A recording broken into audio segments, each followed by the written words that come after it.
Alright guys, good news. I've figured out how to plot motion capture data onto the gear rig. Just kind of figuring it out with the motor. It's pretty straightforward. I created a simple character here with skinning and the whole bit. And a couple things before I go any further. With your gear rig, make sure that the rig has been set to forward kinematic. So middle click on the pants here, the guy, the legs, and switch those to forward kinematics. So they're both set to 0. 0 is forward kinematics. And that way we can rotate these guys, which BVH files are based on rotation. Well, they're positional data, but this, like, this point and this point relate to one another, create rotational data. So anyway, that's it for that. That's all I need to do. So keep the arms forward kinematic and the legs as well. With the arms, put them up into the T-pose. So rotation here is just going to be, I'll set this to 0, I suppose.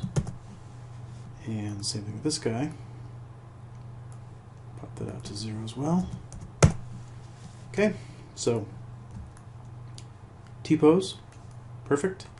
Now go to, under Tools, under Animate, just pull this down a little further. Open up the motor, and just get the whole menu up out of the way here. First thing we'll do is tag this rig. So tag the rig and tell it what bones I'm going to be assigning what motion capture data to. So a tagging session is important. Click some part of the character, the rig of the character, and click on Tag Rig. Now you get this Tag Rig PPG that pops open, or Properties panel, Property page, and I've got a file already loaded here, this gear tag, so you can actually save. Once I tag this, I can save it out. So if I have any problems with this, I'll just maybe load that file one more time.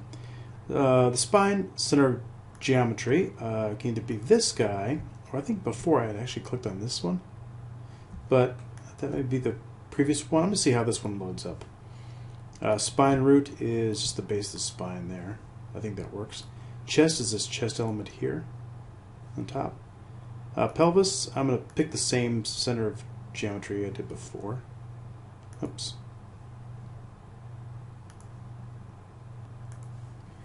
Alright, sorry about that. I'm just going to go ahead and tag the right leg thigh, which is right there. And the shin. So just sort of tag as many things as you can. You know, it's not imperative you tag every single one, but the more you tag, the better the kind of artificial intelligence of motor will work to get it actually to work. There's a lot of things behind the scene to get this thing to function. So clavicles, that guy right there, upper arm. Forearm. Wrist is going to be the palm, so we're just going to go ahead and hit wrist and then just skip the hand. And when you do the right clavicle and thigh and all that stuff, the left also gets logged in too. So just double check, make sure the all the numbers here match up. There was a bug in the earlier version, but I think they fixed that since then. So yep, all looks good. So we can save that out as I'll call this gear tag 2. Just in case this doesn't work, I can load up my previous gear tag, which I think the center of geometry was the base down here. But I think that works pretty well. Just pretty much go through the motor stack here. It's not going to be rig to rig, although you could take an animation from one rig and apply it to another rig. That's what you do here. We're going to use Mocap to rig. So Mocap to rig, we're going to load up a motion capture file. This is different kinds you can load up, C3D or BVH. Go ahead and use BVH. And the BVH file location is going to be here. That's something that was actually done on our motion capture studio here at Flashpoint. And we're going to create a tag template for the BVH file. Same thing we did with this main character file. I could load one up I've already done, but Let's go ahead and create a new one. And it loads up this big thing here for the BVH file that we brought in. That's the scale of the file, actually. And do the same thing. So spine center geometry is going to be here. Spine root, go right there. Chest, I'm going to go with the chest object here. Yeah. Just kind of double check, make sure the names all match up. Pelvis is going to be the same thing as the center geometry. Hips. Right thigh is going to be this top control. So the thigh is actually hip. Right shin is going to be knee. Right foot will be foot. Right there.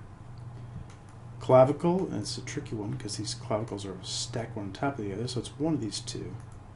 I think it's that one. But it's named properly, so yeah, right collar. That's the one right there. So right clavicle would be that guy.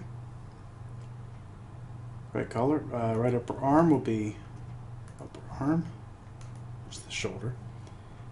Right forearm will be the elbow, which is the root for the or forearm. And right wrist will be that guy. Skip the hand. And we'll save this out. And we'll call this one BVH template 2. Alright, so go ahead and hit OK. Save that out. Close this up. And there it is. Your template's already loaded, or you can just load up a previous one.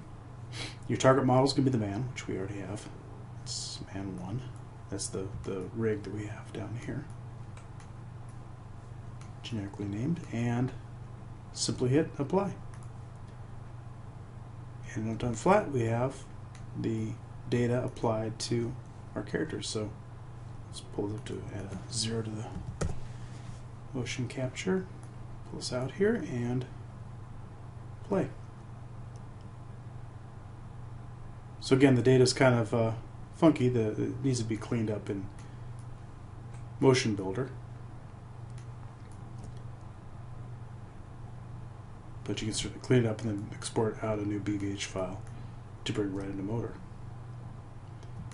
So all the funkiness you see here is just from the original data capture. If that's properly cleaned up, this would be a perfectly good setup. There you go.